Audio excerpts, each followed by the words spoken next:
क्योंकि कई सालों से देखा गया है कि जो सामान ऑर्डिनेंस फैक्ट्री बोर्ड बनाता है, वो जो सामान है वो एक तो उसकी क्वालिटी खराब है, पहली बात। दूसरी चीज ये है कि वो जो सामान है वो महंगा मिलता है, और तीसरी चीज फोर्स करा गया है आर्मी, नेवी और एयरफोर्स को कि साहब जो ये बनाते हैं आपको लेना है। 80% of ordinance produce is bought by Indian Army. 80% जो है, 80% जो है वो इंडियन आर्मी को खरीदना बोला गया कि आपको खरीदना पड़ेगा, चाहे वो इंडियन आर्मी को पसंद आए ना आए। उदाहरण के लिए एक कॉम्बैट जैकेट जो है, नॉर्मल कॉम्बैट जैकेट जो है, वो अगर आप बाजार में बनवाएं अच्छी क्वालिटी की, तो वो आपकी 2000 रुपए से कम की बनती है। 1700-1800 रुपए की उसकी पर यूनिट कॉस्ट है। लेकिन वही चीज अगर आप ऑर्डिनेंस फैक्ट्री से खरीदेंगे, वही चीज, तो आपको करीब 3-3,500 रुपए की पड़ती है। अब आप इसको लाखों में मल्टीप्लाई करिए, क्योंकि भारतीय सेना करीब 12.5-13 लाख की फौज है। तो आप ये समझ सकते हैं कि बुलेट प्रूफ जैकेट, फिर आप समझिए कि जो और चीजें हैं, अभी बहुत मुश्किल में आके, अभी आपने देखा होगा कि 10,000 ग्रेनेड्स का ऑर्डर दिया था एक प्राइवेट कंपनी को, इंडियन आर्मी ने, आपने सुना होगा। तो ये सब ऐसे कई मामले हैं, मतलब ये एक मामला नहीं है, ऐसे कई 100 मामले हैं जो अगर हम बात करें तो फिर लंबी चली जाएगी बात। लेकिन बहुत ज्यादा इश्यूज हैं ऑर्डिनेंस फैक्ट्री के साथ। मैं ये कहना चाहता हूं कि उनके जो यंग इंजीनियर्स हैं, दे आर वेरी गुड। मैं उनके साथ मिल चुका हूं, जो उनके यंग इंजीनियर्स आते हैं, highly motivated, highly qualified, very intelligent, जो देश के लिए कुछ करना चाहते हैं। लेकिन एक ब्यूरोक्रेटिक मेस में ऐसा फंसा हुआ है कि इससे बाहर निकलना, जब तक टॉप लेवल का कोई इंटरवेंशन नहीं होता है, ये मामला मतलब ये खत्म नहीं हो सकता है। अच्छा, ऑर्डिनेंस फैक्ट्रीज को अगर देखें ध्यान से, दो बातें आती हैं। एक तो उनका वर्जन कि स्टाफ बहुत कम है, जितनी वैकेंट पोजीशंस है उसके मुकाबले बहुत नाम भर का स्टाफ है, लेकिन फिर भी जो स्टाफ है वो बहुत कम नहीं कहा जा सकता, पहली बात। दूसरी बात, वहां यूनियनबाजी एम्प्लॉयज, जो मैं क्लास 3 और क्लास 4 लेवल के एम्प्लॉयज की बात कर रहा हूँ, यूनियनबाजी और एक तरह से कह सकते हैं काम के आस में मक्कारी वाली जो बात है, मतलब वर्ड सही नहीं है भले, लेकिन बोलो आप यही है, उसका कितना इम्पैक्ट पड़ रहा है इसके प्रोडक्टिविटी पे और क्वालिटी पे? देखिए साहब, 1947 के पहले India was one of the biggest manufacturers of weapons. First world war में इंडिया के बनाए हुए हथियार गए, सेकेंड वर्ल्ड वॉर में गए, और 200-250 साल से ऑर्डिनेंस फैक्ट्री काम कर रहा है। ईस्ट इंडिया कंपनी के टाइम से है ये, तो आज की बात नहीं है। ये बहुत बढ़िया था। अंग्रेजों के जाने के बाद इसमें लगाई सेंध लग गई। अब ये कहते हैं कम लोग हैं हमारे पास, वो स्टाफ नहीं है। ये स्टाफ की ऑर्गेनाइजेशन चार्ट किसने बनाई? खुद ही बनाई है उन लोगों ने, किसी नेता ने या किसी IAS अधिकारी ने तो बनाई नहीं। तो ऑर्डिनेंस फैक्ट्री बोर्ड वाले खुद बनाते हैं। 80,000 से ज्यादा एम्प्लॉइज हैं इनके पास, 80,000 से ज्यादा। कितने चाहिए इनको? ये ऐसा क्या बना रहे हैं? ऐसी कौन सी कटिंग एज इन्होंने चीज बना दी कि जो कि साहब आप बोलेंगे साहब आप 1 लाख लोग और ले लीजिए? कौन सी चीज बना दी? आप देखिए ना, लॉकहीड मार्टिन जो कि F-16 विमान बनाता है और वर्ल्ड के टॉप जो अभी F-35 है वो लॉकहीड मार्टिन का प्रोडक्ट है। राफेल इंडिया जो बनाता है, जितना हाईटेक चीज है, 4.5 जनरेशन 4.5 जनरेशन का वो एयरक्राफ्ट है। आप बताइए राफेल में कितने एम्प्लॉइज हैं? अब वो बोलेंगे साहब राफेल तो एक चीज बना रहा है एयरक्राफ्ट, हम तो 50 चीज बना रहे हैं। ठीक है, लेकिन वो 50 चीज बना रहे हैं नॉन टेक्निकल एब्सोल्यूट। जूते बनाने में कौन सी टेक्नोलॉजी है? हेलमेट बनाने में कौन सी टेक्नोलॉजी है? और अगर आप ये देखें, जितने ये वेपन्स, मैं ये चाहता हूं, मैं नंबर नहीं बताना चाहता क्योंकि फिर मुझे बुरा लगेगा, लेकिन ऑपरेशन पराक्रम में हमारे कितने जवान जान से गए, कितने अफसर जान से गए। ऑपरेशन पराक्रम वो ऑपरेशन जिसमें जंग नहीं हुई थी, लड़ाई नहीं हुई थी, युद्ध नहीं हुआ था पाकिस्तान के साथ। सिर्फ 1 साल तक हमारी सेनाएं बॉर्डर पे खड़ी रही, खासतौर से वेस्टर्न बॉर्डर। उसमें ईस्टर्न भी था, नदर्न भी था। मैं वेस्टर्न बॉर्डर की ज्यादा बात करना चाहूंगा क्योंकि वहीं पे ज्यादा मोबिलाइजेशन एक तरफ से ना वेस्टर्न बॉर्डर पे, क्योंकि पाकिस्तान के साथ वेस्ट और नॉर्थ मिलता है तो वहां पे ज्यादा हुआ था। अब आप जरा लगाइए, गूगल पर सर्च करिए, आपको पता लगेगा कि सिर्फ 40 एम्युनिशन से हमारे कितने लोग मारे गए, सिर्फ 40 एम्युनिशन से।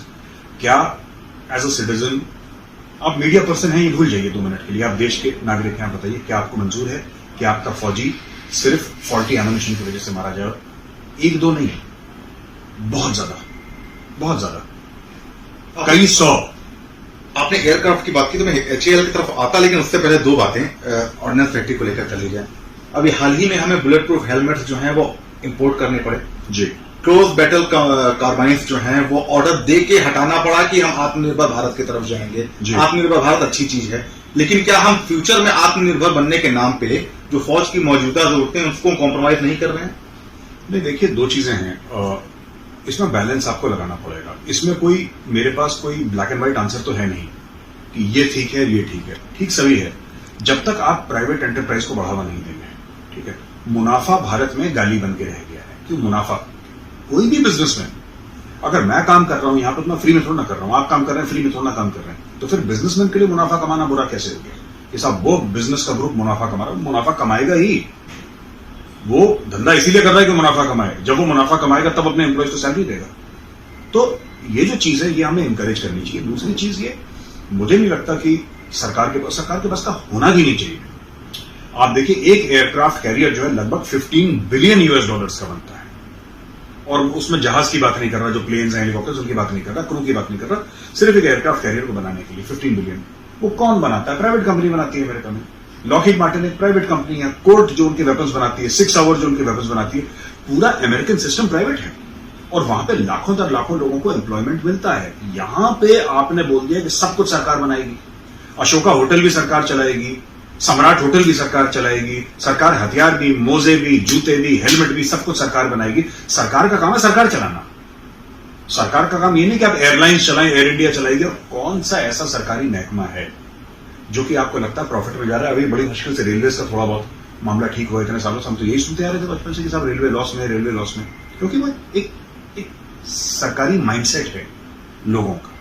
और बहुत कुछ काम हुआ है। मैं ये नहीं कह सकता कि कुछ नहीं हुआ, लेकिन बहुत कुछ करना बाकी है अभी। आत्मनिर्भरता की जो आपने बात करी ना, we have miles and miles to go. मतलब कई 100 किलोमीटर का सफर हमें नंगे पैर तय करना है, तब जाके हम वहां पे पहुंचेंगे। ऐसे नहीं पहुंच सकते हम। अच्छा, अभी डिफेंस एक्सपो में भी हमने देखा कई इंडियन कंपनियों के राइफल्स हैं, स्नाइपर राइफल्स हैं, जो कि अप टू द मार्क लगे उनके डेमोन्स्ट्रेशन में, पर हम उसके बारे में क्यों नहीं सोचते? उनसे खरीद करने के बारे में या तो हम विदेशों की तरफ सोचते हैं या ऑर्डिनेंस फैक्ट्री की तरफ सोचते हैं। ऐसे ही जो है, मैं बख्तरबंद गाड़ियों की बात करूं, अभी हम LOC पे देख रहे हैं कि हालांकि कुछ ट्रायल्स पे हैं गाड़ियां, तो हम प्राइवेट सेक्टर को क्या एकदम इग्नोर कर रहे हैं डिफेंस सेक्टर में? देखिए साहब, ऐसा है कि मैं आपको बताता हूं, ये जो वेपन सिस्टम्स है ना, ये कई सालों की ट्रायल्स होती है, उसके बाद जाके वेपन सिस्टम्स खरीद रहे हैं। जब मैं फौज में था तो लोगों ने बोला था साहब ये इंसास राइफल है, ये हमें चेंज करनी है, जबकि हाल ही में आई थी, वो खराब राइफल है काफी, तो हमें दूसरी राइफल चाहिए। अभी तक उसकी ट्रायल्स ही चल रही है। अभी तक वो आपको पता ही है कि वो AK-203 की फैक्ट्री जो लगनी थी अमेठी में नहीं लगी अभी तक, उसके भी कॉन्ट्रैक्ट अभी वो डामाडोल चल रहा है।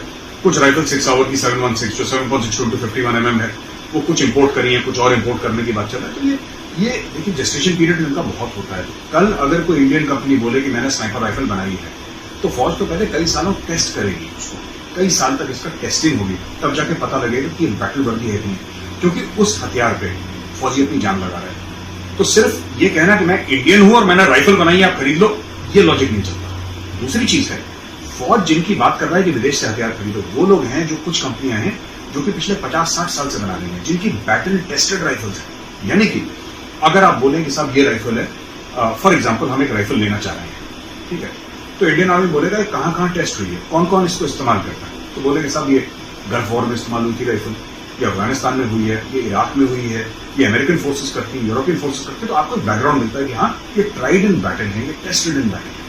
फिर हम लोग जाके थार डेजर्ट में रेत के बीच में उसको टेस्ट करेंगे, उसकी सियाचिन में करेंगे या हाई एल्टीट्यूड में करेंगे -50 डिग्री में, नॉर्थ ईस्ट के जंगलों में उसकी टेस्टिंग होगी, कश्मीर में उनकी काउंटर इंसर्जेंसी में, हर जगह उनकी टेस्टिंग होगी। तब जाके आर्मी जो है मुतमईन होगी, सेटिस्फाई होगी कि हाँ साहब ये वेपन हम ले सकते हैं। लेकिन जब ऑर्डिनेंस फैक्ट्री बनाता है तो ये सब टेस्टिंग फिर वो बहुत कर्टेल हो जाती है, फिर आपको लेनी है, क्योंकि सर गवर्नमेंट टू गवर्नमेंट है ना, तो आपको लेनी है, फिर आपकी मजबूरी है। जैसे कि तेजस एयरक्राफ्ट है, राइट, जो अभी आ चुका है, बट मैं तेजस को बुरा एयरक्राफ्ट नहीं कह रहा, मैं सिर्फ ये कह रहा हूं कि कितना ओवर बजट गया है तेजस, कितना डिले हुआ है तेजस में, कितना ज्यादा। एक सुखोई एयरक्राफ्ट जाता है, उसकी आइडियली सर्विसिंग के लिए जब जाता है, जैसे आपकी मेरी गाड़ी जाती है सर्विसिंग के लिए, एक सुखोई एयरक्राफ्ट जाता है सर्विसिंग के लिए, तो उसको कितना टाइम लगना चाहिए एक सुखोई एयरक्राफ्ट को सर्विसिंग के लिए, और एक्चुअल कितना टाइम लगता है? ऑलमोस्ट 1.5 से लेकर 2 साल तक वो एयरक्राफ्ट अवेलेबल नहीं होता है एयरफोर्स को। ख्याल अपने करंट ऑर्डर, लोग कहते हैं कि साहब आपने रफेल जेट मंगवा लिया, आपने HAL को क्यों नहीं दिया ऑर्डर? जो HAL को ऑर्डर दिया उसमें कौन सा? Please subscribe and share my channel.